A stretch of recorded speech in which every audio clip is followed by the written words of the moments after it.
ఈ రకమైనటువంటి వ్యాఖ్యానం చేస్తున్నటువంటి వాళ్ళ మతులు భ్రమించినట్టు మనం అర్థం చేసుకోవాలి.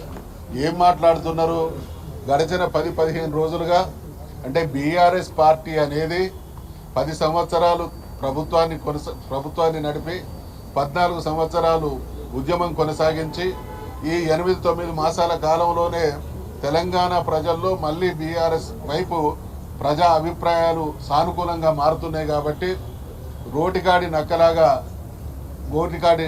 నక్కలాగా పవర్ కోసం వేచి చూస్తున్నటువంటి భారతీయ జనతా పార్టీ అదే రకంగా ఇచ్చిన హామీలు నిలబెట్టుకోలేక ప్రజాక్షేత్రంలో ఎదురైతున్నటువంటి వ్యతిరేకతను తట్టుకోలేక విషయాన్ని తప్పుదారి పట్టించడం ద్వారా పక్కదారి పట్టించడం ద్వారా రాజకీయ పబ్బం గడుపుకోవాలనుకునేటువంటి పార్టీలకు బీఆర్ఎస్ పార్టీ పేరు వింటేనే వాళ్లకు ఒక రకమైనటువంటి గందరగోళ భయానకమైనటువంటి పరిస్థితులు కొనసాగుతున్నాయి. కాబట్టి దీన్ని మనం ఖచ్చితంగా ఈ 2 పార్టీలు కూడా బీఆర్ఎస్ పార్టీ ఉంటే పుట్టగతులు ఉండవు అనేటువంటి భయంతో ఆందోళనలతో మాట్లాడుతున్నటువంటి మాటలు.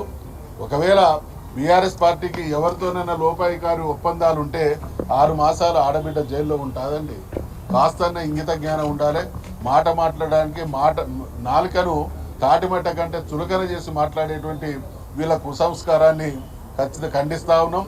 న్యాయపరంగా చట్టపరంగా మరి కొట్లాడి ఈరోజు సుప్రీంకోర్టు ద్వారా బెయిల్ పొందడం ఖచ్చితంగా కవితమ్మ తెలంగాణ ఉద్యమకారుల నైతిక విజయం. వీళ్ళ నోళ్ళకి ఇప్పటికైనా మరి మూతపడితే తాళాలు వేసుకుంటే మంచిది.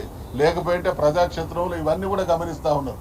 ఎన్ని రకాలైనటువంటి చిత్రహింసలు పెట్టి అంటే ఒక ఉద్యమ పార్టీ పట్ల రాజకీయ పార్టీల నాయకుల వ్యవస్థల కక్ష సాధింపు వారికి ఎటువంటి అక్కసు ఉన్నది అనడానికి నిదర్శనమే వీళ్ళు చేస్తున్నటువంటి ప్రేలాపన.